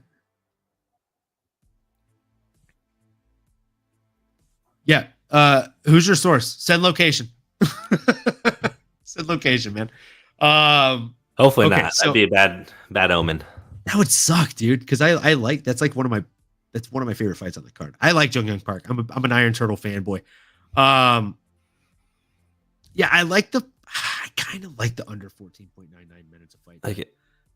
It's a weird one because like both guys are kind of grindy, but I feel like both dudes are gonna like be game for a finish with one another. Good. Those light heavyweights, I mean, they're big boys. Are they heavyweights? No, middleweights. I'm tripping. But I am looking at Steve Garcia. Garcia, 23 and a half significant strikes. Come on, he might get them the first round. I mean, but he could also end it in 10. So That's fair. That's the worrisome part of that one. That is a good point. I'm going to scroll past the Jun Young Park 14.99 minutes one. Okay. How about this? Garcia higher than 0.5 knockouts. So Garcia to get the knockout. That's a 1.1x. It's still a multiplier. It's just not a big multiplier. Because they know it's going to happen. Yeah. I think Steve's going to get 1.5. Yeah. I like that. Okay. Yeah. That's like the lowest knockout multiplier I think I've seen on here. That's the lowest knockout multiplier I've seen. Yeah, it's gonna happen. The Kurt one is the finish multiplier on Kurt is 1.75x. For a finish, that is nice. Because if he wins, it's a finish, bro. He's gonna get a knockout. Yeah. He could submit him too. He's good on the ground. He's slippery. Good. So yeah, I put finish. That's what I meant. Finish. The finish is 1.75. The fucking submission is 4x, and the knockout one is 2.25x. I think finish is safe. 1.75x. Yeah, I'm okay with sacrificing a little bit of the multiplier there for the more quote unquote sure thing. Yeah.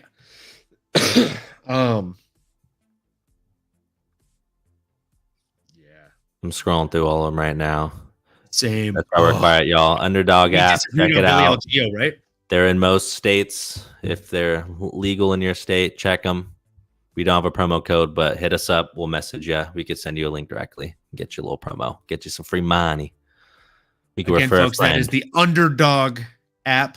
It is fantastic. It's a great way to build some really fun parlays and bet on the underdogs. With the dogs. Like us. That's right, baby. And degenerates. Like us. Also never flag football. I love this from No Chill MMA. The only real lock is Mo Usman. It's a pretty well matched card. I agree. That's actually why we're excited about the card. There's a few pick'ems, like literally. Sleeper. It's a sleeper card, man. I think there's a lot of things to be excited about on this card. Man, the Trey Ogden, Loic, Radzabov. Some interesting, very interesting lines there. 49 and a half significant strikes for our boy Trey. So they think he's going to be pretty active. It sounds like it. Looks like it. I mean,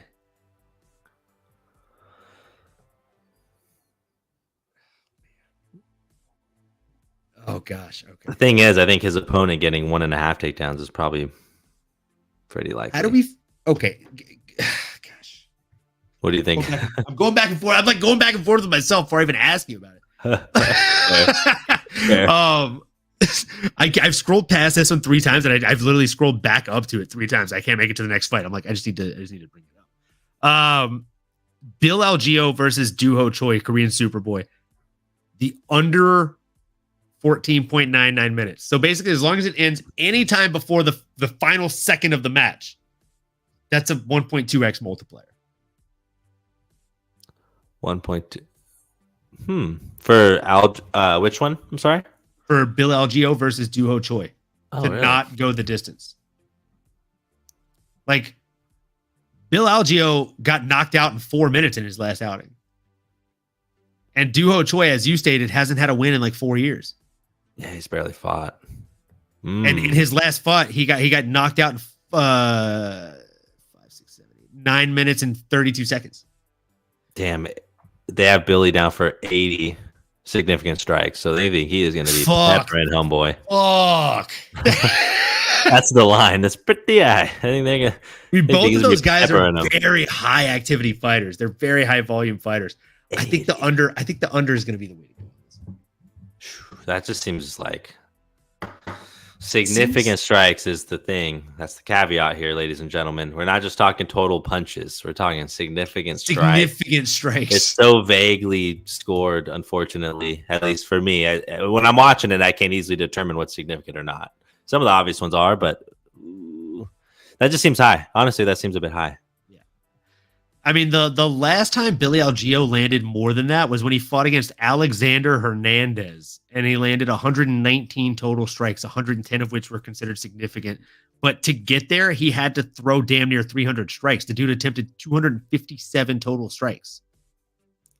I mean, that's volume, brother. Yeah. I like it. I'll take either or both.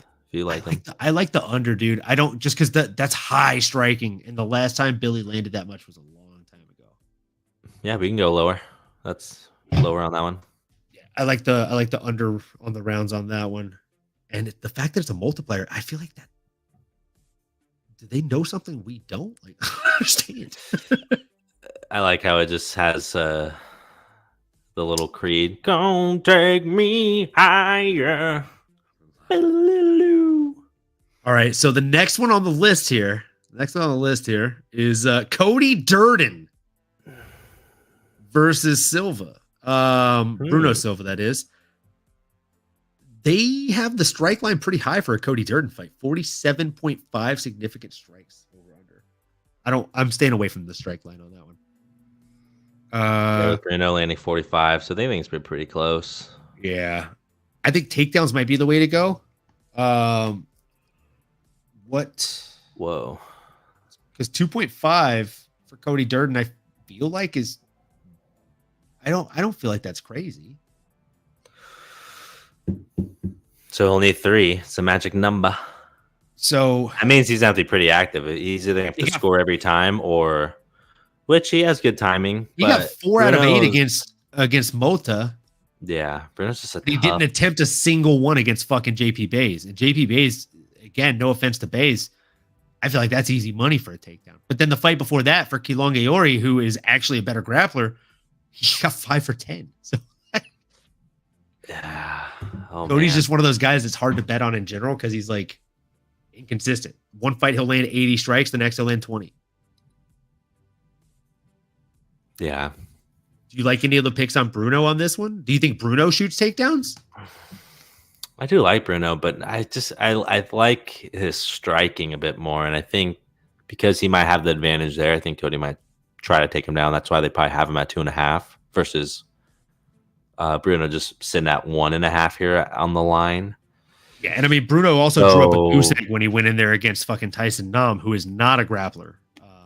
And he went 0 for 1 on takedowns. Yeah, to be honest, I personally like Bruno myself, but that's... What bet do you like in this one? Like, is there one that you like on underdogs for Bruno?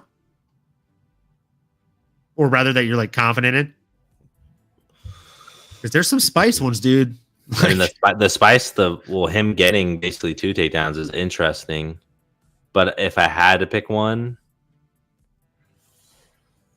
man, everything's spicy there. Yeah, I think I go higher. I could see them both getting into a slugging match a little bit. And I think they're both pretty durable. Let me look up last time Cody. He's never been. Cody's very fucking durable, bro. Yeah, he's never been KO'd. Bruno's been once. So, yeah, I think I like the over. Either of them for a significant The issue strike. is like Bruno has never landed that many significant strikes in the UFC. I'm trying to double check myself here.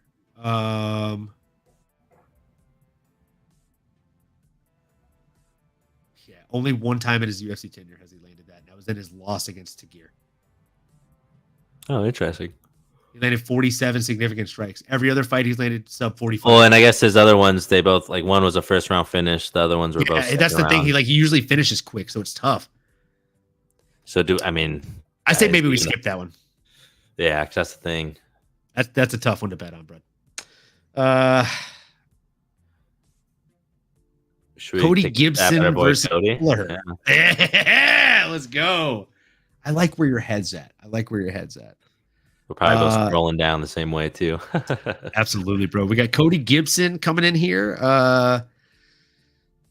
Oh man, I mean, break even odds for the fight time over under. I kind of like over 10.5 in this one. I don't think that's terrible, but 10.5. So that's basically 1 minute into. Oh wait, a minute. Yeah, about a minute into the third round. You know what? The takedowns aren't bad either. 1.5 takedowns for Cody Gibson. I feel like is. Boom is a pretty good grappler though, so that is kind of tough, right? Like, yeah. Oh wow, that's actually really funny. Fun fact: Amanda Lemos is older than John Jones. That's actually crazy fun. She's 36. She ain't young, so yeah, that makes sense. Unfortunately, wild to be finding that old. I mean, I feel like. We saw a 40-year-old win like just a week ago. So not the oldest fighter in the octagon. They're built different. Yeah, they're built different now. They're built different. I think I do like that 10.5 fight time for Cody Gibson. I just don't. I mean, the thing is, Brian, when his last 3 losses are first round knockouts, but I don't think Cody has that kind of power. Like to put out to finish a Brian Kelleher that quick. No, I don't think so. And Cody's gone decision or the third round in like his last like 5 or 6 fights. Let me double check that. 1, 2, 3, 4, 5, 6. Yeah, I like what I'm seeing. He's a durable guy. I think this will be a gruel it out kind of matchup here. So I like it. Let's throw that higher to a place where blind man see. I fucking love it, bro. So moving into the next one, then we are getting massive multiplier right now. So right now we're sitting at 51x our money if we hit on this crazy fucking parlay. We're gonna get into Jesus Christ. So the next one is Miranda Maverick. I'm gonna call a spade here and say this is fucking easy money. Yeah, 2.5 takedowns after this.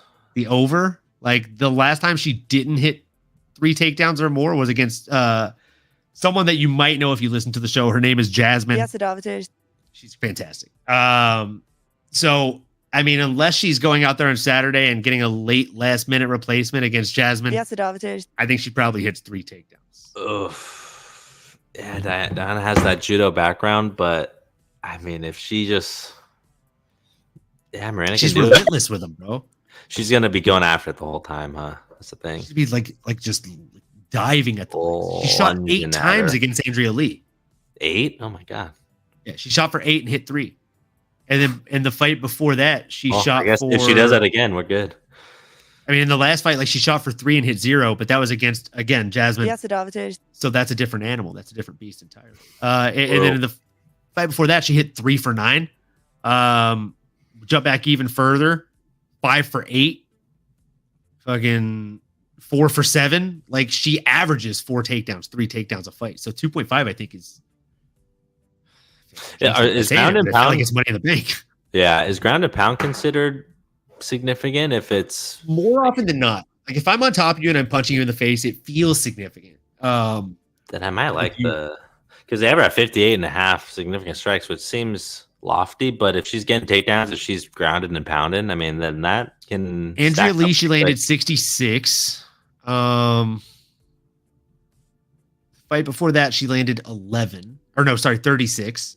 The fight before that against one Jasmine, yes, it. She landed 63 strikes. The fight before that, she landed 63 significant.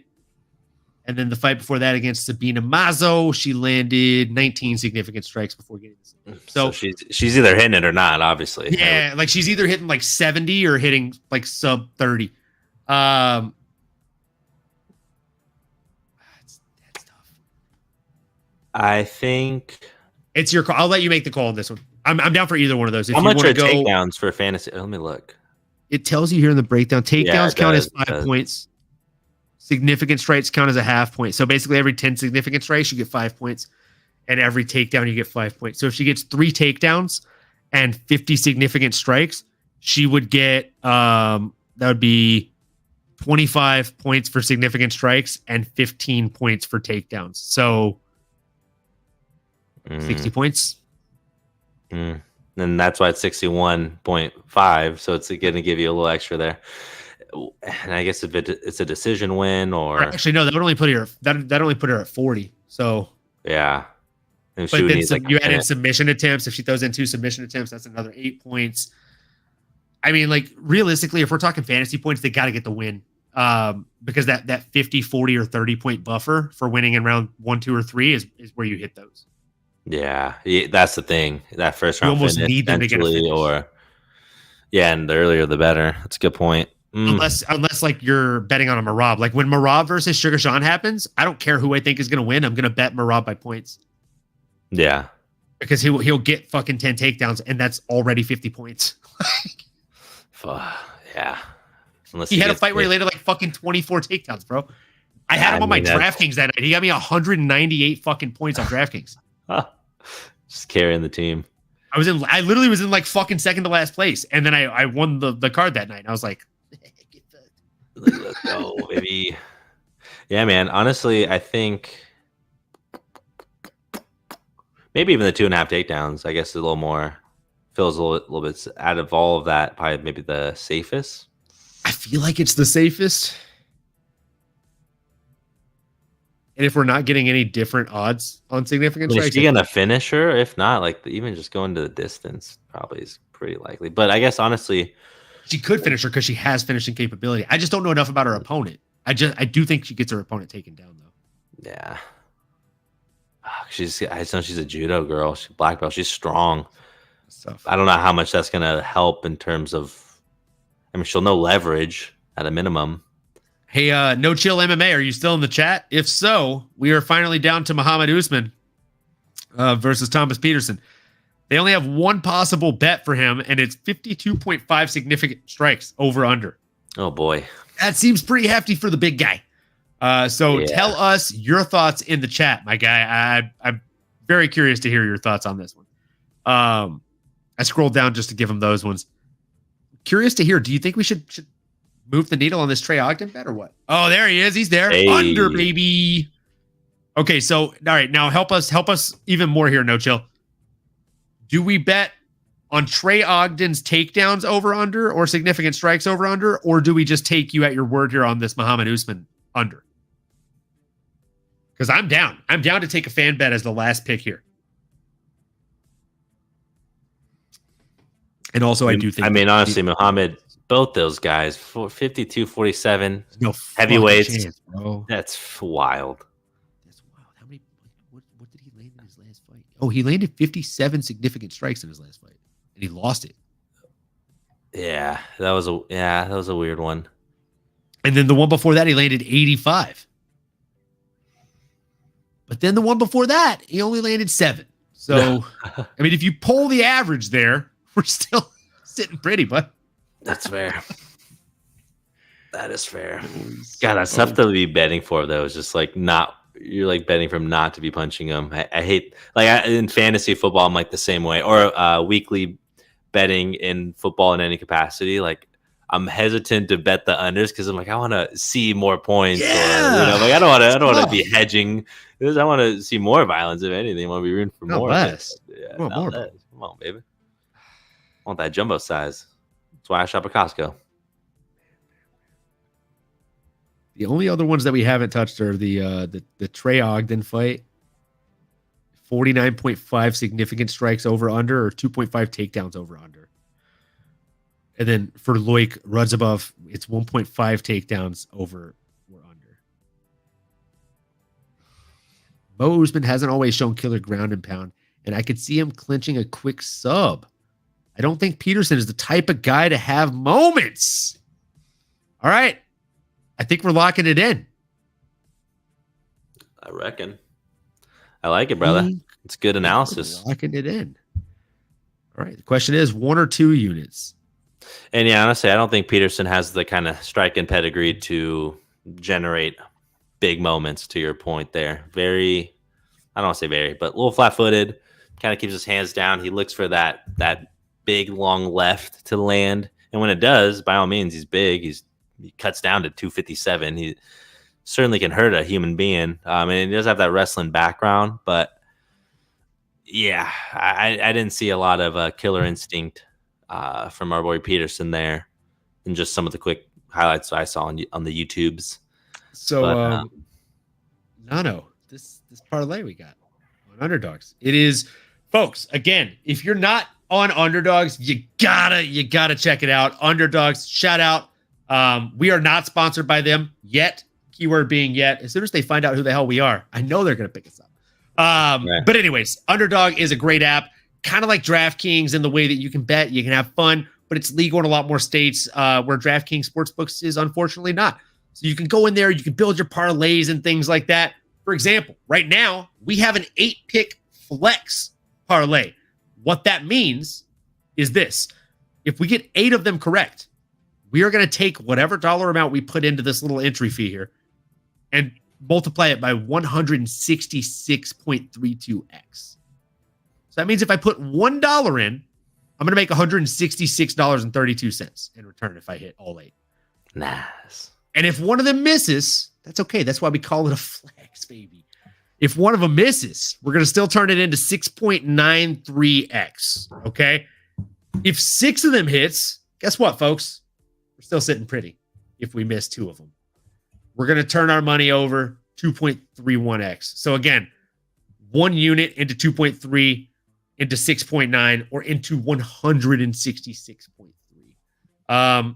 Nano, I feel like just on this app, we're up a little over 2 units last week on the week. I'm just going to cash those 2 units in on this.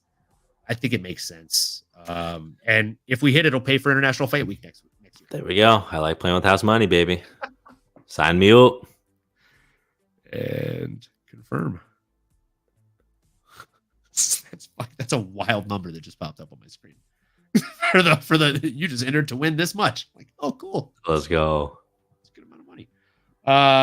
Awesome. So we will post those picks on the Twitter.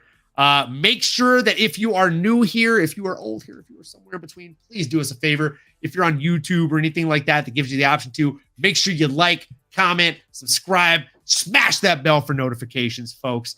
If you're following us on Twitter or if you're watching on Twitter for the first time, we really appreciate it. This is actually our first time streaming the show on Twitter. We will be doing this twice a week moving forward. So make sure you set the clocks and clear your schedule to hang out with yours truly, these guys. So folks, if you drink alcoholic beverages, I've poured one up for a little send-off shot with you guys. If you don't, that's okay. We like water too. We always stay hydrated, folks. So make sure that whatever you do it best, do it big, and do it for yourself tonight, folks. We fucking love you guys and gals. Thanks for coming, y'all. Cheers. If you're a fight fan, you are more than welcome here. Thanks to you. And shout out this guy drinking alkaline water. He's fancy, isn't he? Oh, no. I just like it because it's a super tall bottle and it fits in my desk cup holder. Make no mistake, I refill this with the filtered water that I have in the house. It is Kirkland, so I do appreciate that at a minimum. Let's go, baby. Come on. Yeah, I mean, you get the 8-packs for like super cheap compared to anywhere else. And it's like the liter bottle. I like to bring that to the gym with me instead of my tumbler bottle. Like, I just forgot to refill the official MMAnomaly Show. There we go. That's the one that I really use all the time. But this one is just the one that I took to the gym with me today. So convenience sake, you know? Attaboy. Yep. I know that. So that's it for the underdogs bets. Before we officially sign off for the night here, again, we did say we were going to go over a little bit of bets here on the good old DraftKings Sportsbooks as well. So just in case you guys forgot, we don't want you to forget, right? We had Jung Young Park, the Iron Turtle, to win by submission here. We're going to do a half unit on that to net 4 units. And then we're going to do Brad Tavares Hedgeroni there, money line bet, to basically cover our socks, cover our britches, cover our butts, and make sure that if he does win, make our money back. So that'll get us just a little bit more than a unit back if we bet a half unit on that one. And then the real kicker here, folks, the real kicker is actually going to be the Tough Boys parlay. So we have Cody Gibson and Kurt Hullabaugh. You know what? Fuck it. Let's make it spicy. except by spicy, I don't mean spicy at all. We're going to go ahead and add Muhammad Usman, the biggest lock of the night, to that fucking card because it's Money in the Bank. Everybody knows it. So we have the tough dog parlay, them tough boys. We got Cody Gibson. We got Kurt Holobaugh. We got Muhammad Usman. That is minus 205, plus 114, and minus 130 coming together. Their powers combined like a couple of kids bringing forth Captain Planet him damn self. Plus 463, folks. Plus 463. I like those odds. You put 1 unit down on that, you get 5.63 back. So I think I'm just going to play it small and do exactly that. I think I'll put exactly 1 unit on that. You know what? Fuck it. I'm going to do 1.5 units on that. I like that one. 1.5 units, all by money line on this one, folks. So we got Cody Gibson, Kurt Holobaugh, and Muhammad Usman for the tough dog parlay. Nano, did you have any side action here, my guy? My man, I was just looking at everything right now. Nothing set in stone yet, but as I'm looking through all these fighters and these amazing fights, some locks I feel that I'm going to be looking at. My boy Steve Garcia, whether it's by finish or just money line, I'm taking him all day, a day. I think it looks like minus 142. Not too bad. So I might have to parlay him with someone else here. Boy, I feel torn because I'm going against the Cali kid and Hyder Emil, even though he's fighting out of the Philippines. But I do like Jian Leong Lee here also. I might pair those two favorites, get a little bit better odds. And man, I think I got to find a third dog.